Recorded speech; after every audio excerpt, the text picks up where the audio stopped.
Okay, we'll try this again. My phone's being interesting. But we've gotten the chute done. And as you can see, the only ones that can stick their head through it are the Nigerian dwarfs, who hopefully, mostly don't have horns. Yes, you're cute, Rain. There's that. Oh, that's Ivy. Never mind.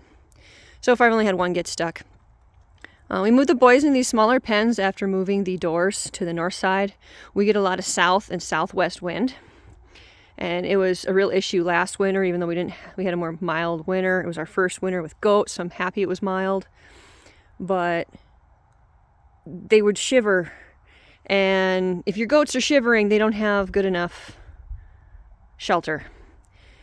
And with a south-facing one, with the wind coming that way, we couldn't just drape a cloth or something over it. So we actually just cut a bigger hole on the north side so it was easier to get in without bonking our heads. And then took that bigger piece and overlapped the south piece and just screwed it in. We took the 2x4s and used them as supports. But if we need to, we can always take those and open those south doors in again. I don't see a reason to at this point. But then there's two feeders or two hay bins in there with one little feeder. I want to get some more hay troughs, kind of like that thing over there. The other ones are busted.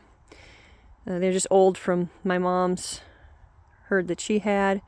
I need to make some new ones. Even the one that's over there, I need to re-drill the holes. Of course, I forgot my drill bit, but I have a step bit. I suppose I could use that just to get it to drain.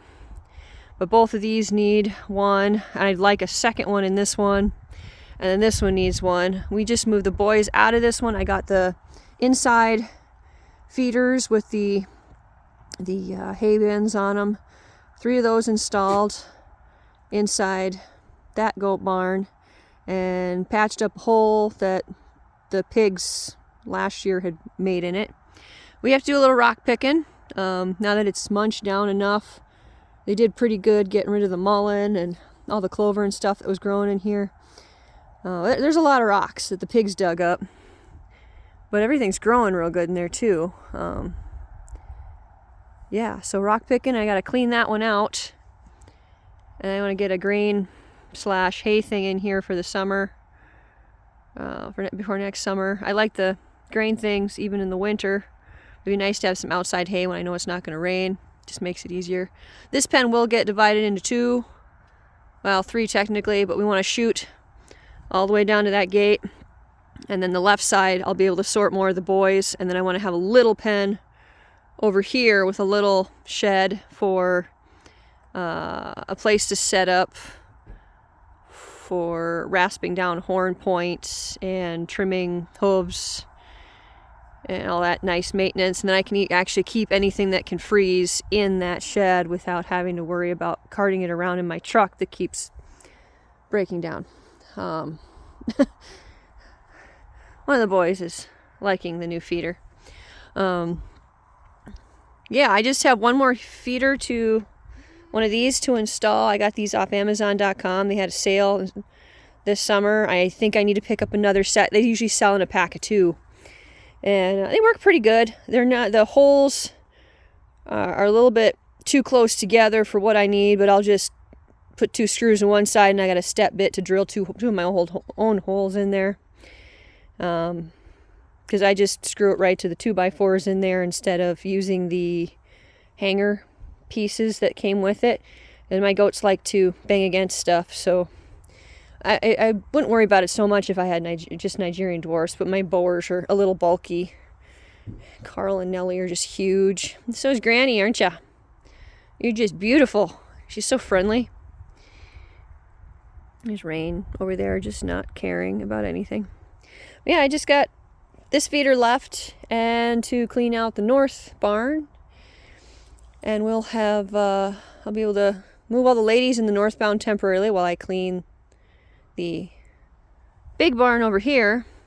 And then I want to move all the littles into this barn here and keep my breedable big ladies in a north barn so that later it's easier for me to just put Carl in with the breedable girls. And then come maybe January, February, March, in there somewhere, then I'll have to sort the ladies out in this pen with all the littles to their corresponding bucks. But I do have 4 pens, and I have 4 bucks. So there shouldn't be a huge issue with that. I'm getting 3, hopefully, 3 registered Nigerian dwarf girls to go with my Nigerian dwarf registered buck. But I'm also going to breed him with my unregistered 2 and the half Boer, half Nigerian Ivy that was my first baby on the farm. It's just adorable. But that'll give him 6 ladies. Carl will have, I think, 6 ladies, unless I just want to wait to breed some of them. I think I'd rather just get them all at the same time. Well, yeah, I'll have Carl take all the bigger ladies that are all ready. And when the other ones have matured, Nori will get all the Nigerian dwarfs, even the halfie. And Aspen, my white buck, will get Ellie Mae there, that little one. It's mostly white. And Jed, my dark brown dapple with the white, he is a little bit shyer, but he's going to get Goldilocks, Snickers, and Gem. And Gem is my tan dapple from Carl. Her mother is the black and white dapple there, Maleficent, which would give us 2 different bucks in the genetics for the babies of both dapples. We'd have Carl's a tannish dapple, and Jed is a dark brownish dapple. So by having Carl's daughter bred under Jed, we'll get some really pretty dapples from that doe if we keep that. You know, if Gem does have any girls, I might keep one. Though at this point, I'm getting kind of at my limit. I'd prefer to sell off most of the kids next year. George, that's not a toy. I gotta go get those 2x4s yet. Thankfully they're on the outside of the pen. But yeah, there's Gem, a little dapple there, which will be interesting because I swear you look at her and she is the prettiest thing, and you little scruffy looking. But it looks like the wheel is spinning and the hamster's dead, like there's no intelligent life anywhere. And she keeps getting stuck in the fence. Well, she was all summer. Despite, it's always the same spot too. You'd think she'd learn. She's not my brightest goat, but I'm hoping she'll still be a good mama. And we'll see how it goes, because her mom is just wicked smart. Otherwise, we still haven't finished all the fencing the South Pen area. I was hoping to get further. I strained and then ripped a muscle in my shoulder. And then my husband got sick for a while. And it's been raining. And when it's full on raining, it's a little hard to see what you're doing. Yeah, it's been interesting. We're trying to, even if it was sprinkling the last couple days, we managed to get some stuff done. Even if I get a little bit done each day, I consider it a win. I was hoping to get these trees trimmed a little bit. Pine tree limbs, I like to give them a little bit. It's a natural dewormer. I did not know that until I was wondering what to do with all the pine branches instead of dragging them all the way to my uncle's burn pile. So I did put them in with them last year. Since I have gotten goats, I've seen no sign at all that they've needed to be dewormed. So I'm guessing the pine boughs are working. They chew it all up. They leave a good portion of the branch left, but sometimes they'll chew on the bark, sometimes they'll chew on the pine needles. And they did that last fall. We had a pretty dry year, so I haven't seen any sign that they're sick or anything. So that's been great too. I mean, little swelling from when they were injected from their shots when I first got them. From the previous owners. We're hoping I lined up a vet, found one, but I want to wait till they have babies this next year. And once all the babies are, at that point, I'm going to have them come in and check everything, make sure we're doing okay. But so far we've seen no signs of needing one. I just wanted to at least have one found in case we have an emergency. I think we've been doing pretty good. We have to trim some hooves and horns here soon. I had to rasp down Maddie's, little Madeline there, the bigger blotchy mama there, the dapple mama next to Goldilocks. She got her head stuck in the fencing, and her horns were just long enough she couldn't quite get back out. I'm hoping they'll kind of learn not to do that, but we were trying to use what fencing we got just to try and get this done, because some of these had bigger holes than I'd like. But when the local store is constantly out of the fencing you need, I have to get creative. I actually had to order online. I had to find some on Amazon, because everything around here was like 6 foot tall horse fencing, which was weird. I got 2 rolls of that and used that over in the pen, so it's taller over there, but the holes are still okay. But last time I went in, all they had was field fence, and their field fence has got giant holes in them, and I'm like, nope, that's big enough that any of my babies could actually get into the chute if I were to use that.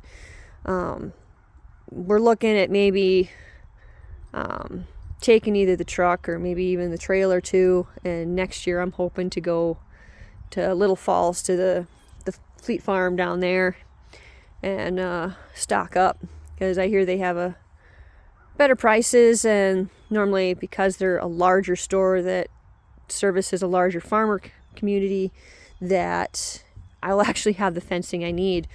Some of the panels we used for the chute on the south side they're pretty nice. They were small holes on the bottom and bigger holes on the top, but they went up so fast, so slick. But I think because if we get into the NCRS program for the way south field, they prefer the fence like this, and then barbed wire at the top, which I have no problem with. It's just, getting everything up. And first we got to clean up some of the fence line down there. Our goal next year is to dig up the hazelnuts. There's hazelnut bushes down there on an old fence line that needs to come down. So we'd like to transplant as much as possible. And I'd probably transplant them to pots, make sure they are established and watered good, because we have a really hot summer lately. And then once fall comes, then I can put them in. That way they have both the fall and next spring, or the spring after that, to establish better. Because I'm trying to, they say hazelnuts and willow are edible for goats, and that they're actually good for them. So I've been doing willow cuttings and kind of randomly putting them in one of our fields, because it's got no trees. And so far it's the only thing that's really coming up out there, except for a couple pines I had out there. I think about half of the ones I transplanted this year didn't make it because of the heat. I'm trying to plant them in shadier areas from other trees and kind of extend the tree line, make it go. I want a tree barrier, bush barrier type thing on the south side of the south pens once we get it, because then there's a dirt road after that that'll divide most of the pens. But I'd really like to get the wind that comes through knocked down. This all used to be field, and there was some trees. It's just the more trees we seem to cut down, the hotter our summers are, the drier our summers are. And so I'd really like to get a lot more established. We've got a couple shrubs we have one shrub that is a little invasive, but it's highly palatable for goats. So if I were to plant that and let it kind of go in one of the pens, and then once it's established, let the goats go, it'll keep coming from the roots. But I mean, that's free food for the goats, and they won't let it get past the pens, especially if I plant it in the center, one of the big ones down there. And yeah, we've been busy. So have you, huh? You want me to let you in with the ladies. And while you're a pretty boy and you're stinky right now, so no, I'm not going to pet you. I would like to wait till the first week of December before I let him loose with the ladies. So, and then he'll stay in with them for, oh goodness, probably stay in there for about 4 months. Yeah, because I'm going to need your pen. Yep, I'm going to need your pen. They'll probably have your boys go with you. Just so I can, because they're fixed and you don't have to worry about them. But anyhow, this is getting pretty long. So that's what we've been up to. We'll talk to you later, peeps.